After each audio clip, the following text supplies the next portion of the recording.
ये सदन अनुच्छेद 370(3) के अंतर्गत भारत के राष्ट्रपति द्वारा जारी की जाने वाली निम्नलिखित अधिसूचनाओं की सिफारिश करता है। संविधान के अनुच्छेद 370(3) के अंतर्गत भारत के संविधान के अनुच्छेद 370 के खंड 1 के साथ पठित अनुच्छेद 370 के खंड 3 द्वारा प्रदत्त शक्तियों का प्रयोग करते हुए राष्ट्रपति संसद की सिफारिश पर यह घोषणा करते हैं कि यह दिनांक जिस दिन भारत के राष्ट्रपति द्वारा इस घोषणा पर हस्ताक्षर किए जाएंगे और इसे सरकारी गैजेट में प्रकाशित किया जाएगा, उस दिन से अनुच्छेद 370 के सभी खंड लागू नहीं होंगे, सिवाय खंड 1 के नामक अनुसार पढ़ा जाएगा। संविधान के समय समय पर संशोधित बिना किसी संशोधन और अपवाद के जम्मू और कश्मीर राज्य पर लागू होंगे। इस बात के सिवा अनुच्छेद 152 अथवा अनुच्छेद 301 में निहित किसी अपवाद अथवा इस संविधान के किसी अन्य अनुच्छेद अथवा जम्मू और कश्मीर संविधान के किसी अन्य उपबंध अथवा कोई कानूनी दस्तावेज, निर्णय, अध्यादेश, उपनियम, नियम, विनिमय, अधिसूचना, रीति रिवाज अथवा भारत के भूभाग में कानून के प्रवर्तन अथवा कोई अन्य लिखित संधि अथवा समझौते जैसे अनुच्छेद 363 के अंतर्गत परिकल्पित हो, अन्यथा न हो। माननीय सभापति महोदय, मैं संकल्प प्रस्तुत करता हूं कि यह सभा भारत के राष्ट्रपति की दिनांक 19 दिसंबर 2019 की उद्घोषणा के अनुरूप जम्मू और कश्मीर की राज्य की विधायी शक्तियां इस सदन में निहित होने एवं राष्ट्रपति द्वारा भारत के संविधान अनुच्छेद 3 के प्रावधान के अंतर्गत जम्मू और कश्मीर पुनर्गठन विधेयक 2019 को सदन के सम्मुख विचार के लिए संशोधित करने पर यह सदन जम्मू और कश्मीर पुनर्गठन विधेयक 2019 को स्वीकार करे और इसको व्यक्त करे। महोदय, मैं प्रस्ताव करता हूं कि जम्मू और कश्मीर पुनर्गठन विधेयक 2019 को पुनर्स्थापित करने की अनुमति दी जाए। महोदय, मैं प्रस्ताव करता हूं कि जम्मू और कश्मीर आरक्षण अधिनियम 2004 और संशोधन करने वाले विधेयक को पुनर्स्थापित करने की परमिशन दी जाए।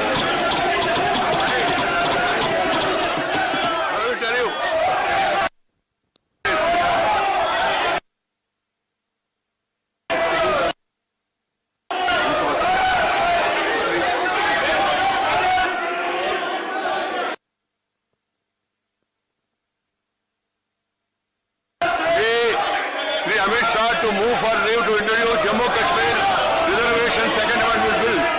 Reservation Second Amendment Bill. महोदय, मैं प्रस्ताव करता हूं कि जम्मू कश्मीर आरक्षण अधिनियम 2004 का और संशोधन करने वाले विधेयक पर विचार किया जाए। The question is that the leave be granted to introduce the bill. Those in favor, please say aye.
मैं जब जम्मू एंड कश्मीर बोलता हूं, माननीय सदस्य, इसलिए एग्रेसिव हूं कि जम्मू एंड कश्मीर के पीएको को आप भारत का हिस्सा नहीं मानते हो क्या?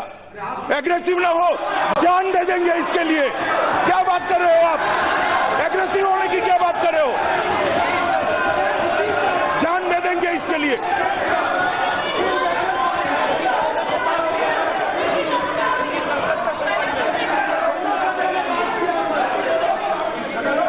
सभापति महोदय, मैं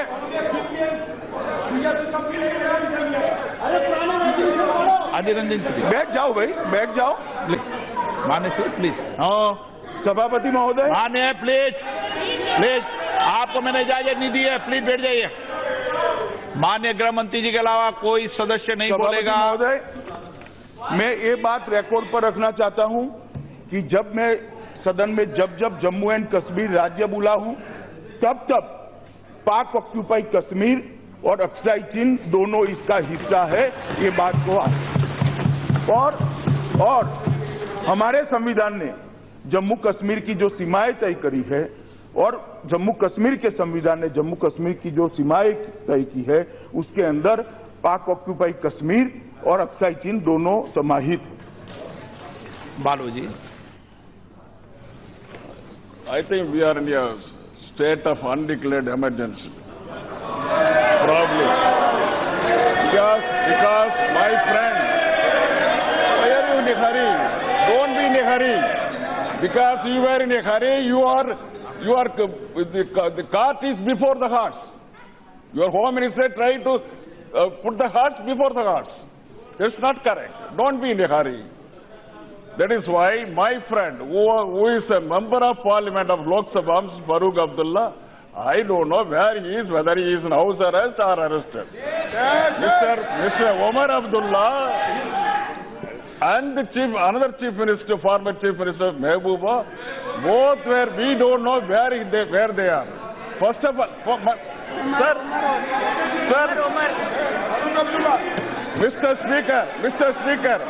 Mr. Speaker, I am on a 5-judge. माननीय सदस्य, 5-member judgment. I am on a 5-member judgment. माननीय सदस्य आप विराजे।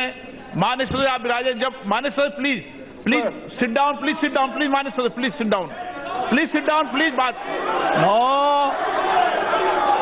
जब माननीय सदस्य प्लीज, मैं आपको आपको चर्चा के समय, आपको डिबेट के समय पूरा मौका दूंगा। माननीय सदस्य, बहुत सारे ऐतिहासिक क्षण देखे इस सदन के समय समय पर के सभासदों के निर्णय के द्वारा देश के इतिहास में बहुत नए अध्याय कई बार जुड़े हैं।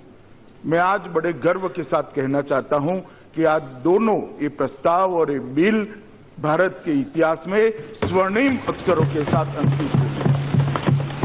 ये महान सदन जो अपनी प्रतिबद्धता भारत की एकता, अखंडता और सार्वभौमत्व के लिए कई बार व्यक्त कर चुका है, वो महान सदन आज फिर एक बार एक ऐसे प्रस्ताव और बिल पर विचार करने जा रहा है, वो आने वाली सदियों तक जम्मू और कश्मीर को भारत के साथ जोड़कर रखने वाला है। माननीय अध्यक्ष जी, पूरी चर्चा का तो मैं बाद में जवाब दूंगा। काफी सारे सदस्यों के मन में ये चीजें पड़ी हैं कि ये जो प्रस्ताव, संकल्प और बिल मैं लेकर आया हूं, उसकी कानूनी वैधता क्या है, संवैधानिक पोजीशन क्या है।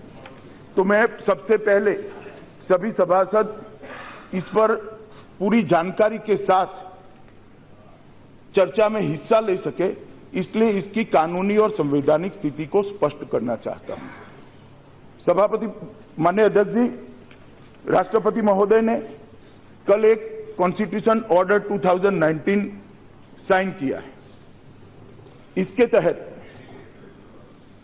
370(1)D, अनुच्छेद 370 के 1D का उपयोग करते हुए ये एक संवैधानिक ऑर्डर उन्होंने पास की है, जिसमें भारत के संविधान के सारे अनुबंध जम्मू और कश्मीर के संविधान को लागू होंगे और इसका मतलब है कि 35A चली जाएगी। और 367 और 370 1D को एक साथ में पढ़ते हुए जो अधिकार प्राप्त होता है, वो अधिकार के तहत राष्ट्रपति महोदय ने एक जहां जहां भारत के संविधान में कॉन्स्टिट्यूएंट असेंबली ऑफ जम्मू और कश्मीर लिखा गया है, वहां पर इसको जम्मू और कश्मीर लेजिस्लेटिव असेंबली पढ़ा जाए, इस प्रकार का भी इस कॉन्स्टिट्यूशन ऑर्डर के अंदर उल्लेख किया है। और एक रेजोल्यूशन है जो मैंने अभी पढ़ा, जिसके तहत धारा 370(3) का उपयोग करते हुए कश्मीर के अंदर कश्मीर के बारे में जो 370 का उपयोग हो रहा है, इसको सीज करने का एक प्रस्ताव अगर सदन इसको अनुमति देता है तो राष्ट्रपति महोदय कल या परसों उनकी अनुकूलता से इसको साइन करके गैजेट में प्रसिद्ध करेंगे। और तीसरा, बाइफर्केशन एक्ट लेकर मैं आया हूं, इस पर मैं बाद में बताऊंगा। सभापति महोदय, एक सवाल कल भी अपर हाउस में उठा था, आज भी काफी सारे सदस्यों के मन में ये बात है कि भाई ये अधिकार कहां से प्राप्त होता है। मैं सारे सदन के उपयोग के लिए आर्टिकल 370 जो है, आर्टिकल 370 की धारा 3 को पढ़ना चाहता हूं और सभी सदस्य इसको ध्यान से सुनिए। Notwithstanding anything in the foregoing provisions of this article, the President may, by public notification, declare that this article shall cease to be operative or shall be operative only with such exception and modification and from such date as he may specify. राष्ट्रपति महोदय को अधिकार है एक notification निकालकर धारा 300 पढ़ता हूं पर बैठ, अरे बैठो लो, अरे पूरा सुनिए भाई, पहले सुनिए, बैठिए। आप जो पूछेंगे सब चीज का जवाब दूंगा बालू साहब। मन में सोचते इस तरह से दुनिया नहीं चलती है, संविधान के हिसाब से चलती है। आप मुझे पहले सुनिए। सभापति महोदय, इसका मतलब ये होता है कि धारा 370(3) का उपयोग कर राष्ट्रपति महोदय 370 को सीज कर सकते हैं, संपूर्ण तरीके से सीज कर सकते हैं, ये इनका अधिकार है। मगर उसमें राइडर डाला हुआ है, provided that the recommendation of the constituent assembly of the state referred to in clause 2 shall be necessary before the president issues such a notification। तो राष्ट्रपति महोदय तभी ये नोटिफिकेशन निकाल सकते हैं जब जम्मू और कश्मीर की कॉन्स्टिट्यूएंट असेंबली का अनुशंसा हो। तो राष्ट्रपति महोदय के जो अधिकार है उस पर जम्मू एंड कश्मीर की कॉन्स्टिट्यूएंट असेंबली की अनुशंसा को बाद ही करने का एक राइडर संविधान ने लगाया है। अब मैं आता हूं मान्यवर कॉन्स्टिट्यूएंट असेंबली को। मैंने जो पहले उल्लेख किया, कॉन्स्टिट्यूशन ऑर्डर 2019 निकाला है, इसमें राष्ट्रपति महोदय ने 367 रेड विथ 371D इसका अधिकार का उपयोग कर constituent assembly means legislative assembly Jammu और कश्मीर, ये शब्द प्रयोग किया है। तो अब ये अधिकार आता है जम्मू और कश्मीर लेजिस्लेटिव असेंबली के अंदर कि वो राष्ट्रपति महोदय को अनुशंसा करे कि आप ये अधिकार का उपयोग कर सकते हो। अब काफी सारे सभासद होंगे, ये कहेंगे कि भाई ऐसा नहीं कर सकते हो। मैं इतिहास उनको बताना चाहता हूं। इस प्रोविजन का उपयोग कांग्रेस ने इसी रास्ते से 2 बार किया है। पहली बार 1952 में, दूसरी बार 1965 में। 1952 में 371D का उपयोग करते हुए उन्होंने महाराजा की जगह सदरे रियासत किया, महाराजा का नाम निकालकर सदरे रियासत किया, और 1965 में सदरे रियासत की जगह गवर्नर किया। मेरा इतना ही कहना है कि जब कांग्रेस पार्टी इतना जो हो हल्ला कर रही है, उनके शासन में 2 बार राष्ट्रपति महोदय, भाई अब आप महोदय ये ठीक नहीं है, महोदय ठीक नहीं। इतना जो हो हल्ला करे हो, इसका 2 बार उपयोग राष्ट्रपति महोदय ने अपने अधिकार का उपयोग कांग्रेस के शासन में कैबिनेट की अनुशंसा से ही किया है। कैबिनेट मतलब सरकार। और अब आया असेंबली। अभी महोदय आप जानते हैं, पूरा देश जानता है कि जम्मू एंड कश्मीर में राष्ट्रपति शासन चल रहा है। राष्ट्रपति शासन धारा 356 के अंतर्गत लगता है। धारा 356(1)(b) इसके हिसाब से असेंबली की पूरी सत्ताएं ये दोनों सदनों में निहित है। ये दोनों सदनों का जो भी अभिप्राय है वो ही असेंबली का अभिप्राय होता है। तो कल मान्यवर मैं राज्यसभा से अनुमति लेकर आपके सामने उपस्थित हुआ हूं और मुझे भरोसा है कि ये सदन धारा 370 हटाने के लिए अनुमोदन मुझे जरूर देगा। ये दोनों चीजें जो मैंने रखी है ये संविधान का किस अधिकार के तहत राष्ट्रपति जी ने और भारत सरकार ने ये संकल्प और ये बिल में लेकर आया हूं, इसको समझाने के लिए मैंने सदन के सामने रखा है। इस पर जो भी विवाद हो सकता है, जो भी आपकी तकलीफ हो सकती है, इसका जवाब मैं जरूर दूंगा, तसल्ली से दूंगा। मगर हम वाद विवाद करें, वितंडावाद ना करें।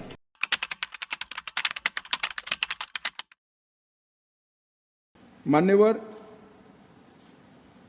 आज ये 2 बिल पारित भी होंगे, इसलिए भी आज का दिन बहुत महत्वपूर्ण है। और आज का दिन जम्मू कश्मीर और भारत के इतिहास में अलग दृष्टि से भी बहुत सुवर्ण अक्षरों से अंकित होने वाला है, क्योंकि आज ही सर्वोच्च अदालत की संवैधानिक खंडपीठ ने धारा 370 को समाप्त करने का और जम्मू कश्मीर राज्य के पुनर्गठन का विधेयक, जो मैं 5 अगस्त 2019 को इस सदन में मोदी जी के लिए गए निर्णय के अनुमोदना में लेकर आया था, वो बिल लाने की मंशा, बिल का संवैधानिक रूप से स्वीकार और पूरी प्रक्रिया को भी माननीय सर्वोच्च अदालत ने संवैधानिक घोषित किया है, सर्वानुमत से किया है। मान्यवर, बहुत सारे सवाल परसों तक उठाए गए। परसों भी लोकसभा में कहा गया कि ये बिल अभी लंबित है, क्यों जल्दबाजी में ला रहे हैं, सुप्रीम कोर्ट न्याय करेगी, आपको राह देखनी चाहिए। मान्यवर, ये सारे स्टैंड जो थे वो न्याय के लिए नहीं थे। नरेंद्र मोदी जी ने जो निर्णय किया था वो निर्णय को लंबित करने के लिए थे, उस इरादे से किए गए थे। मान्यवर, आज निर्णय कर लिया सुप्रीम कोर्ट ने, और ढेर सारी चीजों को जो भारतीय जनता पार्टी 1950 से बताती थी और कांग्रेस, विपक्ष और विशेषकर कम्युनिस्ट भाइयों का हमेशा से हम पर आरोप था कि राजनीतिक बातें आप कर रहे हो, इस सारी चीजों को आज सर्वोच्च अदालत ने अमली जामा पहना दिया। न्यायालय ने माना कि जम्मू कश्मीर के पास कभी भी आंतरिक संप्रभुता नहीं थी, जो हमारा कहना था। उन्होंने कहा कि भारत के साथ ट्रीटी के कारण भारतीय संविधान के बाहर राज्य को कोई आंतरिक संप्रभुता नहीं मिलती है, इस बात को सुना। मान्यवर, न्यायालय ने माना कि अनुच्छेद 370 एक अस्थायी प्रावधान था, इसमें कोई शंका कुशंका नहीं है, ये संवैधानिक सत्य है कि धारा 370 अस्थायी समाधान। अब ये कुछ लोगों को पसंद नहीं आता है, और जो नेहरू जी के विचारों के, नेहरू जी के कामों के बड़े प्रशंसक है और अनुयायी है, उनको भी पसंद नहीं आता है जो हम कहते हैं। मगर मैं उनको बड़ी विनम्रता से पूछना चाहता हूं, अगर धारा 370 इतनी ही न्यायिक थी, इतनी ही जरूरतमंद थी, तो इसके सामने एक ही आर्टिकल है मान्यवर जिसके सामने टेम्पररी शब्द का उपयोग किया गया, वो स्वयं नेहरू जी ने क्यों किया होगा? जो लोग कहते हैं कि धारा 370 परमानेंट है, वो संविधान सभा की मंशा का अपमान कर रहे हैं, संविधान का अपमान कर रहे हैं। मान्यवर, आज सुप्रीम कोर्ट ने कह दिया है कि इसका मतलब यह है, ये जो कहा धारा 370 अस्थायी प्रावधान था, इसका मतलब यह है कि ये दावा याचिकाकर्ता का 370 को कभी हटाया ही नहीं जा सकता। वो दावा सिरे से सुप्रीम कोर्ट ने खारिज कर दिया है कि संविधान को और देश के संसद के सदनों को पूरा अधिकार है धारा 370 हटाने। मान्यवर, न्यायालय ने यह भी माना कि राज्यपाल शासन और राष्ट्रपति शासन की जो उद्घोषणाएं हुई, इस पर भी ढेर सारे सवाल उठा गए कि राष्ट्रपति शासन गलत तरीके से लगाया गया, राज्यपाल शासन गलत तरीके से लगाया गया।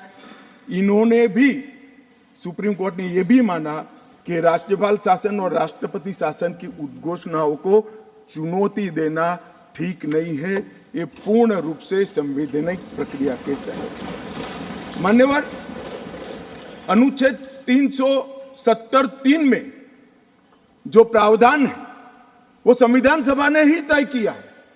जब टेम्पररी इस प्रोविजन को किया गया तब सवाल हुआ है कि टेम्पररी है तो हटेगा कैसे? तो धारा 373 के अंदर एक प्रावधान डाला गया कि सीओ से राष्ट्रपति महोदय धारा 370 में सुधार भी कर सकते हैं, इस पर रोक भी लगा सकते हैं और पूर्णतया संविधान के बाहर भी कर सकते हैं। राष्ट्रपति का जो आदेश था, तत्कालीन राष्ट्रपति का 5 अगस्त 2019 का आदेश सीओ था, इसके माध्यम से राष्ट्रपति जी को पूर्ण अधिकार है अनुच्छेद 370 का संचालन बंद करने का। ये भी आज सुप्रीम कोर्ट ने सर्वानुमत से होल्ड कर दिया है, उसको उस पर मोहर लगाई। इस आधार पर याचिकाकर्ता ने एक तर्क दिया था। याचिकाकर्ता कौन है वो तो सभी लोग जानते ही हैं, सभी लोग जानते हैं, मैं कोई नाम देना नहीं चाहता। नहीं, नाम देकर क्या करेंगे, यही बोले ही है वो, तो इसमें कोई एक्सपोज करने जैसी बात नहीं। मान्यवर, 370 के तहत कोई भी घोषणा करने के पहले जम्मू कश्मीर की संविधान सभा का परमिशन जरूरी है, अनुमोदना जरूरी है, ये उनका क्लेम था। और उसको क्लेम को एक्सटेंड करते हुए आगे ले गए, क्योंकि अब तो जम्मू कश्मीर में संविधान सभा है ही नहीं। तो इसका मतलब ये हुआ कि जम्मू कश्मीर की संविधान सभा के परमिशन के बगैर धारा 370(3) के तहत कोई एक्शन नहीं लिया जा सकता और संविधान सभा समाप्त हो गई है, इसलिए धारा 370 परमानेंट हो गया। मान्यवर, ऐसा आर्गुमेंट मैंने मेरे जीवन में भी, मेरे 5 धाराशास्त्रियों को पूछा कि मेरी समझ में कोई गड़बड़ है या ये डिमांड कोई गड़बड़ है, कि डिमांड तो गड़बड़ है ही है, ये आर्ग्यू कर रहे हैं उनकी समझ में भी बड़ा प्रॉब्लम है। मान्यवर, आज सुप्रीम कोर्ट ने तय कर दिया कि जम्मू कश्मीर की संविधान सभा समाप्त होने से धारा 370(3) समाप्त नहीं हो जाता है, धारा 370(3) यथावत रहता है। मान्यवर, न्यायालय ने यह भी माना कि धारा 370 के तहत मिली हुई शक्ति का प्रयोग करते हुए राष्ट्रपति महोदय एक तरफा सूचना जारी कर सकते हैं, जिसको संसद के दोनों सदनों का सादे बहुमत से अनुमोदन चाहिए। ये भी आज सुप्रीम कोर्ट ने मान लिया। जो कहते थे कि राष्ट्रपति महोदय का सीओ ठीक नहीं है, आज उसका भी जवाब माननीय सुप्रीम कोर्ट ने दे दिया है। मान्यवर, उपयुक्त बिंदुओं का सीओ 272 पर कोई प्रभाव नहीं है, ये भी सिद्ध करते हुए अनुच्छेद 371D के तहत राष्ट्रपति द्वारा शक्ति का प्रयोग दुर्भावनापूर्ण नहीं है, उसको भी सुप्रीम कोर्ट ने होल्ड कर दिया है। मान्यवर सुप्रीम कोर्ट ने यह भी होल्ड कर दिया है कि क्योंकि जब अब धारा 370 समाप्त हो चुकी है, अब जम्मू कश्मीर के संविधान का कोई अस्तित्व नहीं रहता है। मान्यवर न्यायालय ने चुनाव कराने के लिए भी चुनाव आयोग को निर्देश करे। मान्यवर बहुत सारे लोग अब इसमें तो इतना सारा लूट गया, जो दावे थे सारे खारिज हो गए। तो एक पूंछ पकड़कर मैंने बाइट देखा करते हैं, क्या पूंछ पकड़ते हैं कि चुनाव आयोग ने ऑर्डर कर दिया। अरे भाई क्या ऑर्डर करा, मैंने स्वयं कहा है कि हम चुनाव कराएंगे, इसमें कौन सी बड़ी बात है।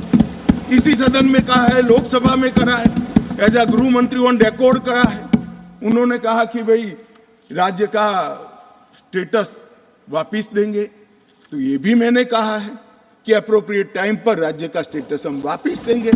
और सुप्रीम कोर्ट ने भी ये जो कहा है उसमें मेरे सदन में के बयान को और सॉलिसिटर जनरल के सुप्रीम कोर्ट के सामने बयान को कोट करते हुए कहा है।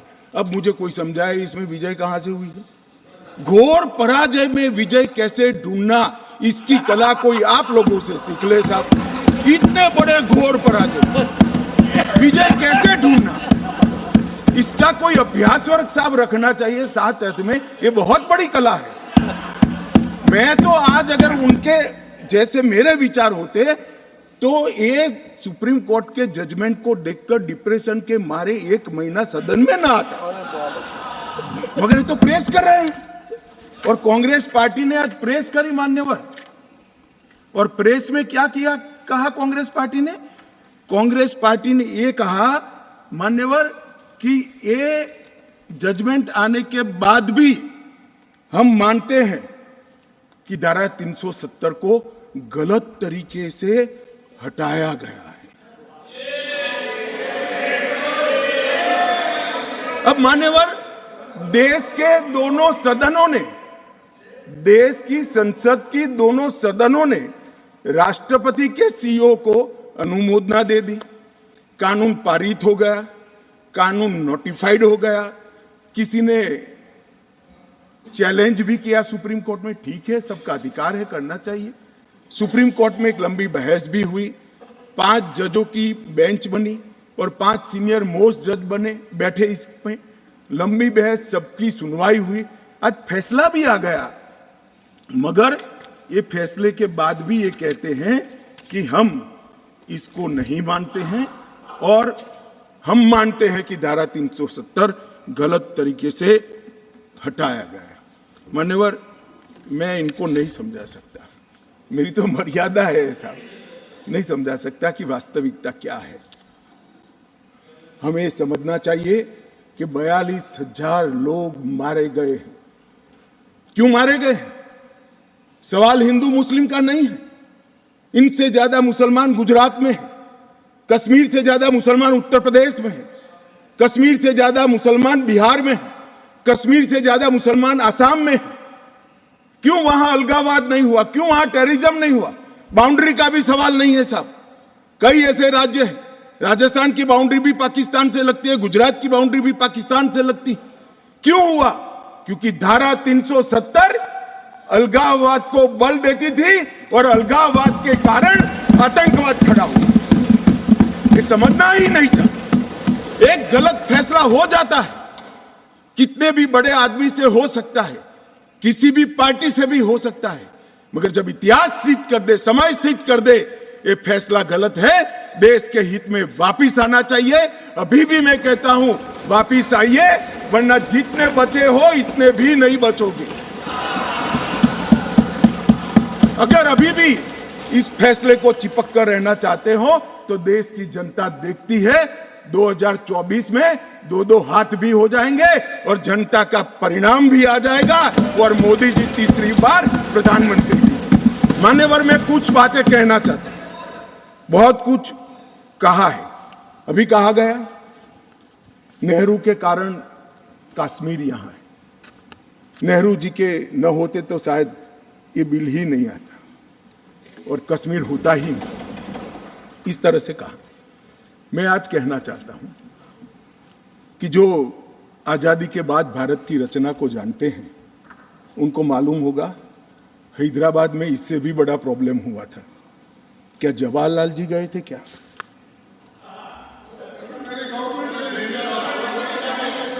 तो यहां गवर्नमेंट नहीं, यहां नेहरू। क्या कर रहे हो खड़गे जी? अभी भी वापस आओ।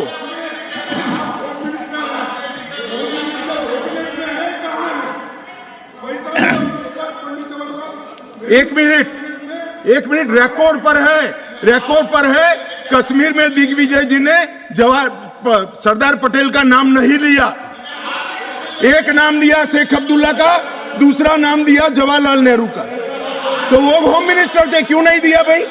अब सुनिए दिग्विजय जी, अब सुनिए, सुनना पड़ेगा, ऐसे नहीं चलेगा। हमने सुना है, धैर्य से सुना है।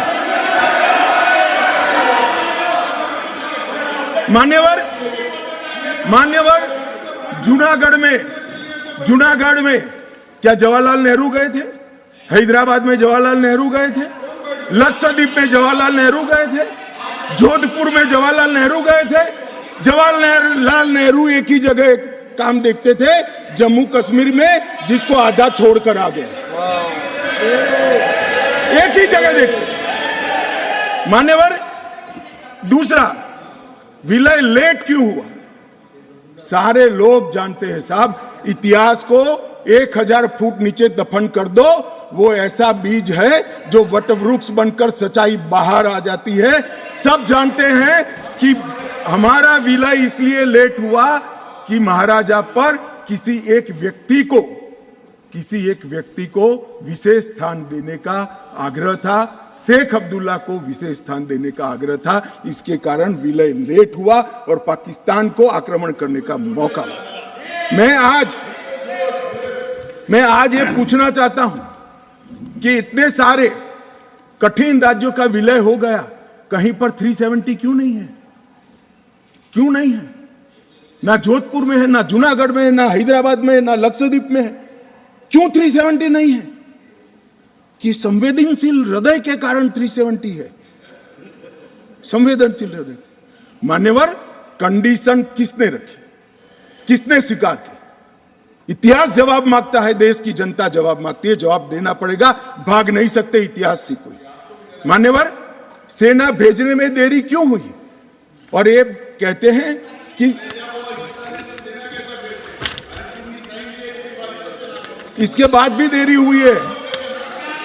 मैं साहब एक रेफरेंस सैम मानेकशॉ का देना चाहता हूं। फील्ड मार्शल सैम मानेकशॉ तब डायरेक्टर ऑफ मिलिट्री ऑपरेशंस थे। उन्होंने एक जगह पे कहा है कि कबीलाई हमलावर आक्रामक और लूट मचा रहे थे, तब चर्चा में ही व्यस्त थे। मैं व्यक्ति का नाम देना नहीं चाहता वरना खड़े हो जाएंगे। तब एक मीटिंग में सैम मानेकशॉ मौजूद थे। सरदार पटेल जी ने नेहरू जी को कहा, जवाहर आप कश्मीर चाहते हो या नहीं चाहते हो, देरी क्यों हो रही है? तब जाकर सेना भेजने का निर्णय हुआ है। जवाब देना पड़ेगा। नहीं दिग्विजय भी ऐसे मत करे, मैं भेज दूंगा आपको, पुस्तक ही भेज दूंगा। मान्यवर, Honorable Home Minister is not yielding. He is not yielding. Honorable Home Minister is not yielding. मान्यवर, एक बात सर्वविदित है, अगर असमय सीज फायर असमय नहीं होता तो आज पाक ऑक्यूपाई कश्मीर नहीं होता। अब पत्रों का जिक्र कर रहे हैं, किसी अंग्रेज सेनापति ने देखा, मैं जरूर देखूंगा इसको, अगर लिखा है तो देखना चाहिए। परंतु अफसर कुछ भी कहे, देश का प्रधानमंत्री का देश की जमीन के लिए संवेदनशीलता होना चाहिए या नहीं होना चाहिए? मान्यवर, इतना छोटा सवाल है। हमारी सेना जीत रही थी, वो भाग रहे थे, 2 दिन रुक जाते, पूरा पाक ऑक्यूपाई कश्मीर तिरंगे के तले आ जाता। क्यों किया? दूसरा, क्यों मामले को यूएन में ले जाया गया? अब ये सारी चीजों को आप कहते हैं कि रेफरेंस लाइए। मान्यवर, मुझे मालूम था दिग्विजय सिंह, हाँ करता हूं, बैठिए, मुझे मालूम था साहब ये खड़े हो जाएंगे, इसलिए मैं लेकर आया। मैं एक कोट अनकोट पढ़ता हूं। यूनाइटेड नेशन के अनुभवों के बाद मैं इस निष्कर्ष पर पहुंचा हूं कि वहां से कुछ संतोषजनक नतीजों की उम्मीद नहीं की जा सकती। मुझे सीज फायर करना अच्छा फैसला लगा, लेकिन इस मसले को ठीक से हम नहीं निपट पाए, नहीं परख पाए। हम सीज फायर पर और विचार करके बाद में निर्णय करना चाहिए था। हालांकि ये सब भूतकाल की गलतियां हैं। ये जो कोट है किसी और का नहीं है, जवाहरलाल नेहरू का है। अब उनको तो मानोगे या नहीं मानोगे कि उन्होंने गलती की है, स्वीकार करी है। और साहब एक मिनट, सोर्स भी बता देता हूं, Nehru memorial museum and library, Jawaharlal Nehru connection, JNSG 143 part 1। और उस वक्त जब अरे भाई स्वयं नेहरू कह रहे हैं मेरी गलती थी, क्यों इतना पकड़ कर रखा है पूंछ? मान्यवर, और चलो संयुक्त राष्ट्र में जाना भी था तो अनुच्छेद 51 में क्यों ले गए, जहां भारत के अधिकार सीमित होते थे? अनुच्छेद 35 में जाते तो भी हमें कोई दिक्कत नहीं होती। ये भी एक बहुत बड़ा गलत फैसला था। और मैं बताता हूं मान्यवर, एक कहते हैं कि धारा 370 निरस्त कर दी। अगर कल को ये 40 साल के बाद, जोर से बोले मनोज झा जी, 40 साल के बाद, क्योंकि हम मानते हैं कि 40 साल के बाद मैं नहीं हूंगा, मैं तो 60 का हो गया, मेरा आयु 40 साल का हो ही नहीं सकता। वो कहते हैं 40 साल के बाद इतिहास पूछेगा तो कौन रिस्पॉन्ड।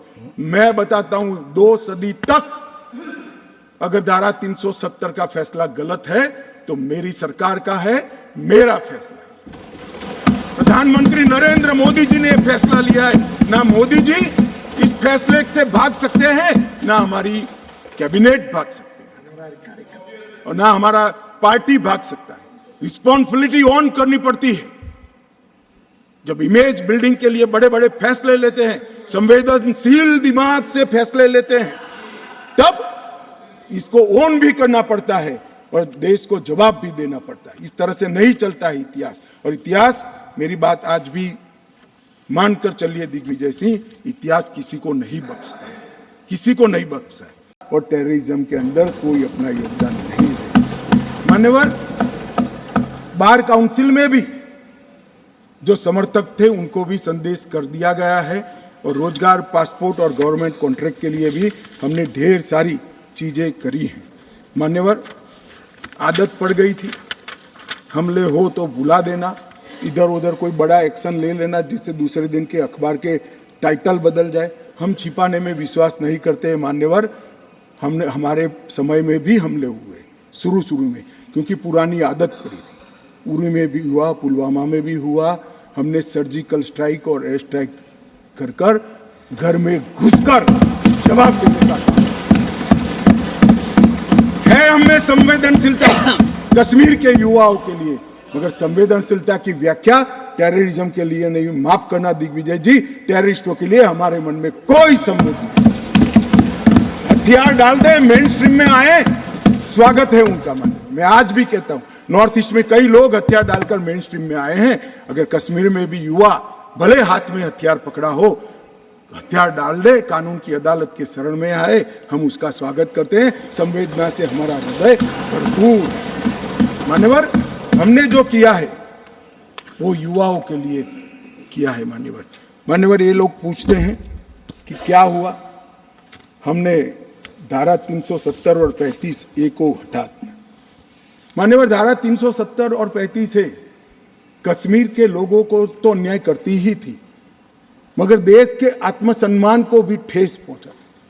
ये सिर्फ कश्मीरी लोगों का सवाल नहीं था मनोज जाजी, कश्मीरी लोगों का सवाल नहीं था, 130 करोड़ लोगों का सवाल था। हमारे स्थापक नेता श्यामा प्रसाद मुखर्जी ने उस वक्त सवाल उठाया था और नेहरू जी की मिनिस्ट्री छोड़ दी थी कि एक देश में 2 विधान, 2 प्रधान और 2 निशान कैसे हो सकते हैं, नहीं हो सकते।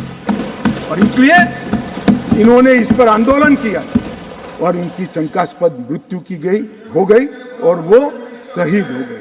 मान्यवर, आज मुझे आनंद है कश्मीर के लिए मरने वाला हर फौजी, छोटे से छोटा व्यक्ति, नागरिक से लेकर श्यामा प्रसाद मुखर्जी तक जिनने बलिदान दिया है, वो सभी लोगों की आत्मा आज इस देश में से 2 विधान, 2 निशान और 2 प्रधान समाप्त कर संतुष्टि का सांस लेगी। आज सुप्रीम कोर्ट का फैसला मान्यवर ऐतिहासिक फैसला है और ये फैसले को मैं बहुत मन के साथ 130 करोड़ की जनता की ओर से स्वागत भी करता हूं और अभिनंदन। मान्यवर, आज एक संविधान, एक राष्ट्रध्वज और एक प्रधानमंत्री बन चुका है। श्यामा प्रसाद मुखर्जी का स्वप्न साकार हो चुका है। 2 राजधानी रखी, 2 दरबार रखे, सालाना 200 करोड़ रुपए का खर्च होता है। मान्यवर, अब एक केंद्रीय कानून है, जो केंद्रीय कानून है सभी राज्यों में जाता है, ऐसे कश्मीर में भी जाता है। मान्यवर, कश्मीरी, डोगरी, हिंदी, इसको पहली बार मान्यता देने का काम प्रधानमंत्री नरेंद्र मोदी जी ने किया। 35A के तहत कश्मीर की महिलाओं को न्याय देने का काम प्रधानमंत्री नरेंद्र मोदी जी ने किया। मान्यवर, शिक्षा हो, नौकरी हो, पहली बार रिजर्वेशन देने का काम प्रधानमंत्री नरेंद्र मोदी जी ने किया। पहली बार एसटी समुदाय को विधानसभा में आरक्षण देने का काम नरेंद्र मोदी जी ने। राइट टू एजुकेशन एक्ट पहली बार धारा 370 जाने के बाद वहां हुआ। भूमि अधिग्रहण, पुनर्वसन और पुनर्स्थापना में उचित मुआवजा का कानून पहली बार जम्मू कश्मीर में धारा 370। फॉरेस्ट राइट्स एक्ट पहली बार 370 समाप्त होने के बाद। SC ST prevention of atrocity act पहली बार जम्मू कश्मीर में 370 जाने के बाद। विसल ब्लोअर प्रोटेक्शन एक्ट पहली बार जम्मू कश्मीर में 370। साहब, ये विसल ब्लोअर, ये भ्रष्टाचार के जुड़ा हुआ मामला था। जम्मू कश्मीर के किसी भी नागरिक को पूछो, सिफारिश के सिवाय नौकरी नहीं मिलती थी। बड़ी परेशानी थी, भ्रष्टाचार होता था क्योंकि 3 ही परिवारों का शासन था। क्यों विसल ब्लोअर प्रोटेक्शन एक्ट वहां लगाएंगे? अभी झारखंड में किसी MP के यहां, मैं किस दल के हैं कहना नहीं चाहता, पूरी दुनिया जानती है, इतनी सारी कैश मिली कि बैंक के कैशियर कहते हैं हमने भी इतनी कैश कभी देखी नहीं है। गिनते गिनते 5 दिन हो गए, 27 मशीनें गर्म हो गई मान्यवर, गर्म हो गई, मशीनें बंद हो गई, मगर अभी समाप्त नहीं होता है। और एक भी एक घमंडिया गठबंधन ने इसकी टीका भी नहीं की है, उसको सस्पेंड भी नहीं किया, एक भी। मान्यवर, ये खड़े हो गए,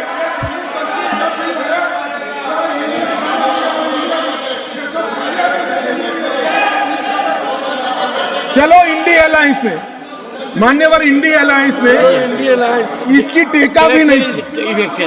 मान्यवर अभी कहेंगे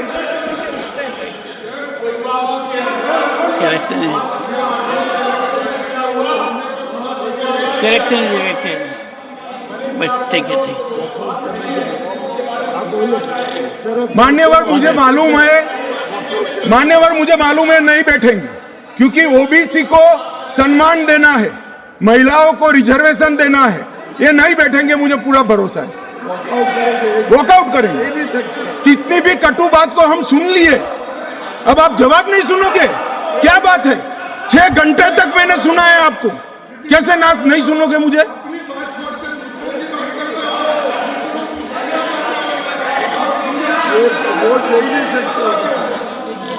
चले खड़गे साहब प्लीज बैठ जाइए। मेरा निवेदन साहब, आप बड़े नेता हैं, home minister says will go on record. मान्यवर, ये कहते हैं कि क्या बदलाव आया है?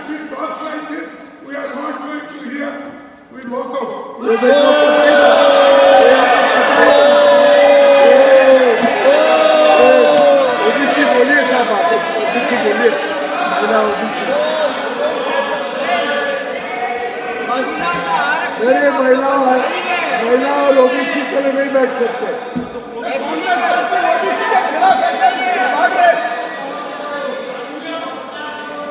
मान्यवर, बहुत सारे पीयूष भाई जैसे भले हृदय के लोगों को था कि ये जवाब सुनेंगे, मैं इनकी ऑफिस में कॉफी पीने के लिए गया, मैंने कहा नहीं सुनेंगे।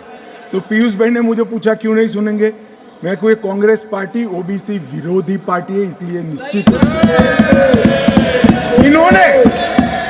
इन्होंने काका काललकर कमीशन के रिपोर्ट को दबा कर रखा, इन्होंने मंडल कमीशन के रिपोर्ट को दबा कर रखा, इन्होंने ओबीसी आयोग को संवैधानिक मान्यता नहीं दी, इन्होंने ओबीसी के बच्चों को केंद्रीय पूल में रिजर्वेशन का अधिकार नहीं दिया, और इन्होंने ओबीसी का हमेशा विरोध करने का काम किया है।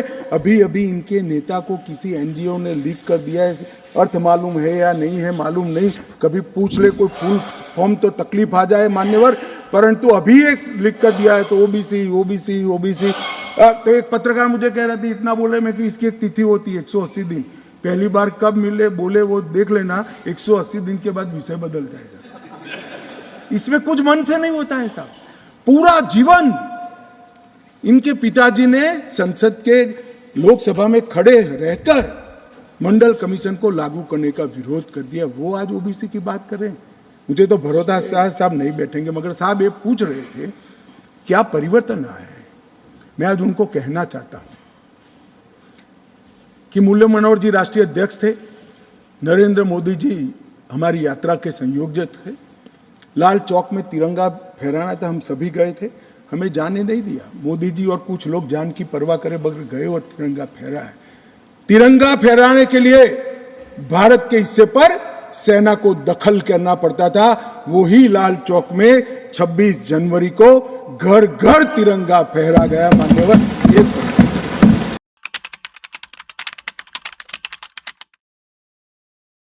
मैं इसलिए कहता हूं कि आप जिस चीज का विरोध कर रहे हैं, ये सिफारिश किसकी थी ये आपको मालूम होना चाहिए।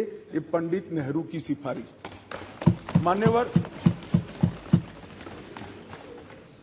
मैं उसके बाद में 1991 में सी स्टेट एक्ट के द्वारा दिल्ली को विधानसभा दी गई, परंतु 56 में राज्य पुनर्गठन आयोग की सिफारिशों पर दिल्ली की विधानसभा हटाकर उसको संघ राज्य घोषित किया गया।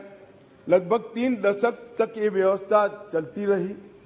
87 में सरकारिया कमेटी बनी जो बाद में बालाकृष्णन कमेटी के रूप में जानी गई, और 91 में 69वां संविधान संशोधन किया गया, और इसके बाद दिल्ली राजधानी राज्य क्षेत्र शासन अधिनियम 1991 जिसमें मैं आज संशोधन लेकर आया हूं, इसको इस महान सदन ने पारित किया गया।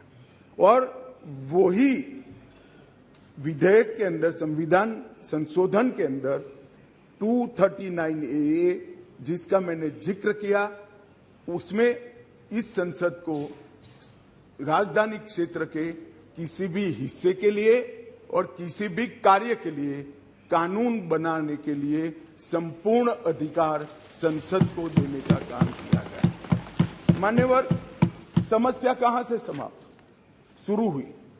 1993 से व्यवस्था चली आ रही थी। कभी भारतीय जनता पार्टी सत्ता में आई, कभी कांग्रेस पार्टी ने शासन किया, कभी ऊपर कांग्रेस का शासन था तब हमारी सरकार थी, तो कभी ऊपर कांग्रेस की सरकार थी तब नीचे हमारा शासन था, मगर कोई झगड़ा नहीं हुआ था, सब कुछ ठीक चल रहा था, क्योंकि किसी की मनसा अधिकार हथियाने की नहीं थी, सेवा करने की। कांग्रेस पार्टी ने भी भाजपा के साथ झगड़ा नहीं किया, भाजपा ने भी कांग्रेस सरकार के साथ झगड़ा नहीं किया, और बहुत अच्छे से चल रहा था, कोई डिस्प्यूट नहीं, कोई झगड़ा नहीं। 1915 में स्थिति बदली और यहां 2015 में यहां स्थिति बदली और यहां एक ऐसे दल की सरकार आई जिसका मकसद, मुझे कोई झिझक नहीं है कहने में, जिसका मकसद सेवा करना है ही नहीं, झगड़ा करना। माननीय अध्यक्ष जी, अनेक पार्टियों के मुख्यमंत्री रहे, अनेक पार्टियों की मिलीजुली सरकार रही, शुद्ध रूप से सरकार रही, मगर राष्ट्र सेवा करने में और जन सेवा करने में किसी भी पार्टी को कोई दिक्कत नहीं आई। मैं बाद में बात करूंगा क्या दिक्कत है वो, उसकी भी डिटेल बात करूंगा। प्रॉब्लम क्या है वो? प्रॉब्लम ट्रांसफर पोस्टिंग के अधिकार का नहीं है, विजिलेंस को कंट्रोल में लेकर बंगला जो बना दिया है इसका सत्य छुपाना है। जो भ्रष्टाचार हो रहा है इसका सत्य छुपाना है। मान्यवर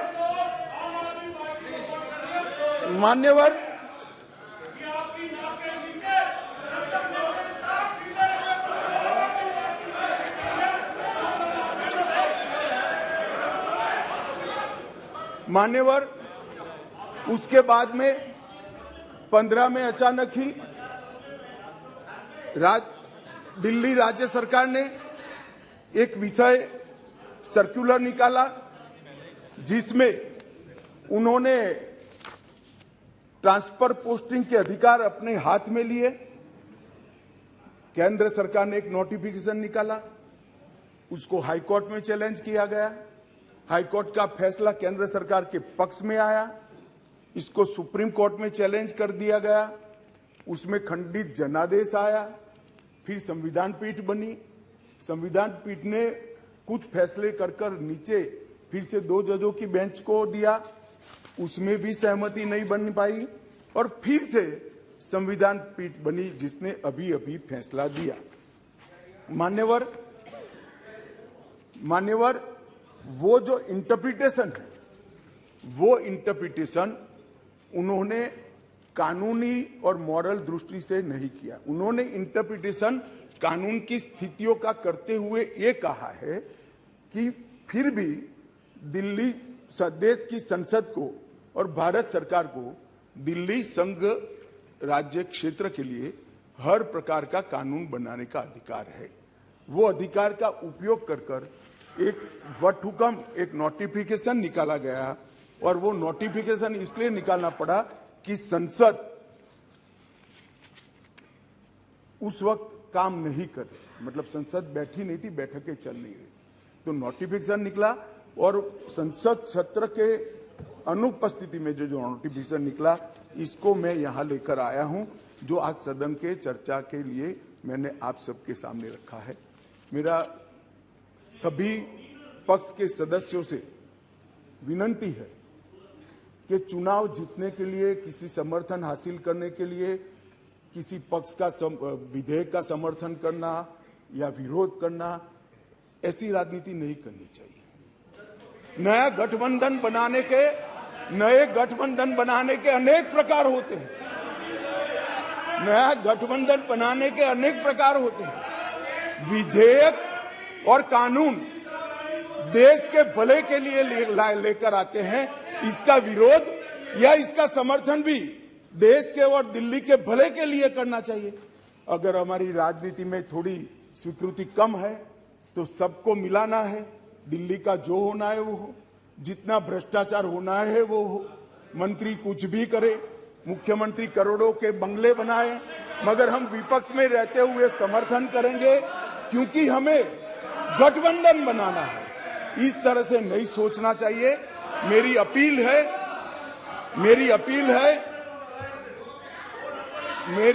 है विपक्ष के सदस्यों को कि आप दिल्ली की सोचिए, अलायंस की मत सोचिए। अलायंस से फायदा नहीं होने वाला है। अलायंस होने के बाद भी पूर्ण बहुमत से नरेंद्र मोदी प्रधानमंत्री बनने वाले हैं। इसलिए ये अलायंस के कारण जनता के हितों की बलि मत चढ़ाइए। जनता सब देख रही है। अलायंस कर आप अगर ऐसा सोचते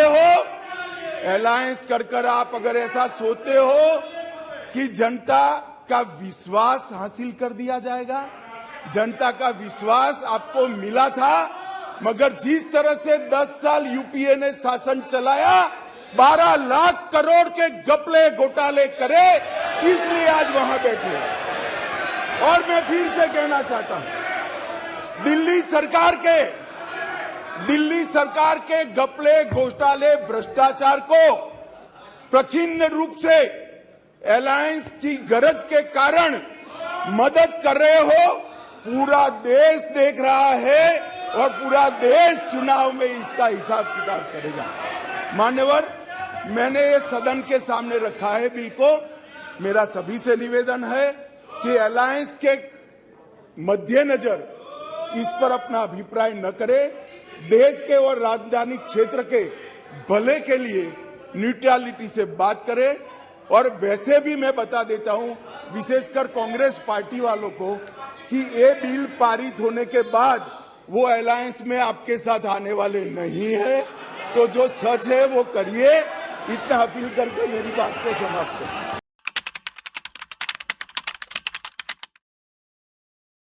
हमारे पुराणों में, हमारे साहित्यों में जो न्याय की कल्पना है, विश्व की सारी न्याय की कल्पनाओं में सबसे उदार चरित और सबसे महान, ये कल्पना के आधार पर हमने यहाँ पर इसको लिया है।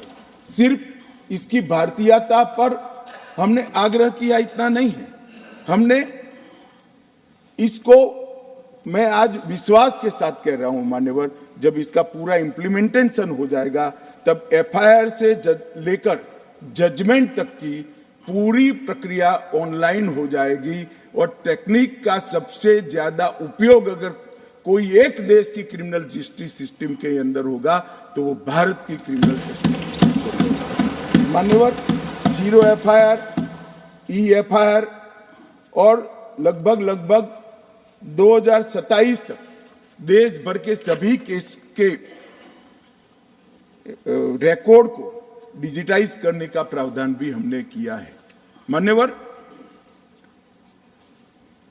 कई लोग बाहर सवाल करते हैं, यहां तो बैठे नहीं है, यहां बैठकर पूछते तो मैं जवाब भी देता, मगर मैं तो बाहर भी सुनकर आता हूं और मानता हूं कि मेरा दायित्व है कि सार्वजनिक रूप से पूछे गए सवालों का जवाब देना चाहिए। वो कहते हैं कि नए कानून की जरूरत क्या है, उनको स्वराज का मतलब ही मालूम नहीं है। स्वराज का मतलब स्वशासन से नहीं होता है। स्व शब्द सिर्फ शासन से जुड़ा हुआ नहीं है। स्वराज मतलब स्वधर्म को आगे बढ़ाए वो स्वराज है, स्व भाषा को आगे बढ़ाए वो स्वराज है, स्व संस्कृति को आगे बढ़ाए वो स्वराज है, और वो स्व शासन को जो प्रस्तापित करे वो स्वराज है। गांधी जी ने शासन परिवर्तन की लड़ाई नहीं लड़ी थी, गांधी जी ने स्वराज की लड़ाई लड़ी थी। और आज तक आप 75 साल में से करीब 60 साल तक सत्ता में बैठे, स्व को जागरूक करने का काम नहीं किया। 2014 से नरेंद्र मोदी जी ने इस देश की महान आत्मा को, स्व को जागरूक करने का काम किया है और वो ही आज भारत के उत्थान का कारण बना है। मान्यवर, लोकतंत्र में बैलेंस ऑफ वर्क की एक टर्म्स को बहुत महत्व दिया जाता है। आपराधिक न्याय प्रणाली जो अभी हमारे देश के अंदर काम कर रही है, उसमें ये बैलेंस बिगड़ गया था और हमने इसके अंदर बैलेंस ऑफ वर्क का बहुत बारीकी से ध्यान रखा है। अगर मैनेजमेंट के विद्यार्थी इसको बारीकी से देखेंगे, मैनेजमेंट के विज्ञान के हिसाब से देखेंगे, तो उनको मालूम पड़ेगा कि बैलेंस ऑफ वर्क को कितना फाइन ट्यून कर ये कानून के अंदर हमने प्रस्तापित करने का प्रयास किया है। और मान्यवर, मैं आपको और आपके माध्यम से सदन को और सदन के माध्यम से पूरे देश की जनता को विश्वास दिलाना चाहता हूं, इस कानून का संपूर्ण इम्प्लीमेंटेशन होने के बाद तारीख पे तारीख का जमाना जाएगा। 3 साल में किसी भी विक्टिम को न्याय मिल जाए, ऐसी न्याय प्रणाली इस देश के अंदर प्रस्तापित होगी। मान्यवर, ये लोग जो पूछते हैं क्या होगा इस कानून से, मैं आज उनको बताना चाहता हूं मान्यवर, आज इस कानून को इस सदन के आशीर्वाद प्राप्त होने के बाद हमारी आपराधिक न्याय प्रणाली, क्रिमिनल जस्टिस सिस्टम 19वीं सदी से निकलकर 2 सदियों का फासला काटकर 21वीं सदी में सीधी प्रवेश करेगी। मान्यवर, क्या होगा इस कानून से? मूल भारतीय परंपरा की न्याय की अवधारणा को समग्र विश्व को हम परिचय करा पाएंगे और इसके सुफल इस देश की जनता चख पाएगी। क्या होगा इससे जो पूछते हैं, मैं उनको कहना चाहता हूं, विश्व की सबसे आधुनिक और वैज्ञानिक न्याय प्रणाली का भारत की 140 करोड़ की जनता के लिए उपस्थित है। क्या होगा इस कानून से जो पूछते हैं उनको मैं बताना चाहता हूं कि आज जो विद्यमान है वो सारी तकनीक और आने वाले 100 साल तक जो तकनीक आगे बढ़ सकती है, वो सारी तकनीक को सिर्फ रूल्स में परिवर्तन कर कर समाहित किया जाए, इतनी दूरदृष्टि के साथ तकनीक को इस कानून के अंदर समाहित किया गया। जो पूछते हैं क्या होगा इस कानून से, मैं उनको कहना चाहता हूं कि 7 साल से ज्यादा सजा है वो सभी घृणित अपराधों के लिए हमने फोरेंसिक साइंस लेबोरेटरी की विजिट को कंपलसरी किया है, जिससे कन्विक्शन रेशियो के अंदर बढ़ावा होगा। ये जो पूछते हैं क्या होगा इस कानून से, इनको मैं कहना चाहता हूं, अंग्रेज चले गए, पूरे देश में 4 प्रकार की न्याय प्रणाली चलती थी। आज कश्मीर से कन्याकुमारी और द्वारका से लेकर कामाख्या तक इस कानून के आने के बाद एक ही प्रकार की न्याय प्रणाली का चलेगी। मान्यवर, ये पूछते हैं क्या होगा, मैं इनको बताना चाहता हूं, महिलाओं के अधिकारों की रक्षा की बात थी, वो आप विदेश से आए हुए कंसेप्ट और एनजीओ को थोपे गए विचारों से करते थे।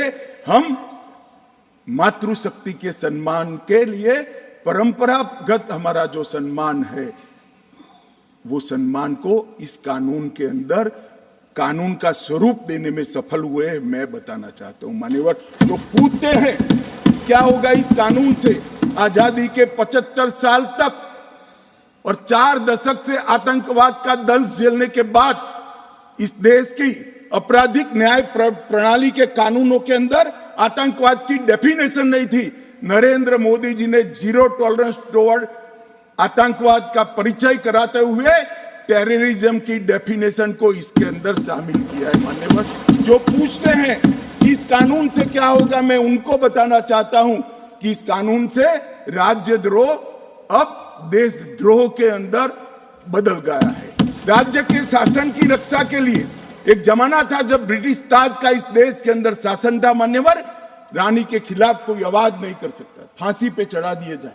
महात्मा गांधी हो, तिलक महाराज हो, वीर सावरकर हो, वो राजद्रोह के कानून में कई साल जेल में रखे और आपने भी इसका उपयोग बखूबी किया। इमरजेंसी के अंदर ढेर सारे लोगों को जेल में डाल दिया, ढेर सारे विपक्ष के नेताओं। मान्यवर, हमने राजद्रोह के अंग्रेजी कंसेप्ट को समाप्त कर दिया है। शासन के खिलाफ कोई भी बोल सकता है इस देश के अंदर। अब वाणी स्वतंत्रता का अधिकार भी है और लोकतंत्र है, मगर देश के खिलाफ आप नहीं बोल सकते हो। देश के खिलाफ बोलोगे, देश के खिलाफ कुछ करोगे, देश के हितों को नुकसान करोगे तो कठोर से कठोर दंड का प्रावधान इस कानून के अंदर है। व्यक्ति और देश के बीच में क्या अंतर होता है? डेमोक्रेसी का जो मूल विचार है, लोकतंत्र का जो विचार है, देश महान होता है, व्यक्ति महान नहीं होता है। मान्यवर, इसको इस कानून के माध्यम से हम ला रहे हैं। वो पूछ रहे हैं क्या होगा इस कानून से। संगठित अपराध, इस देश में ढेर सारे संगठित अपराध शुरू हो गए। 1 राज्य, 2 राज्य, 3 राज्य, 4 राज्य के गैंग बन गए।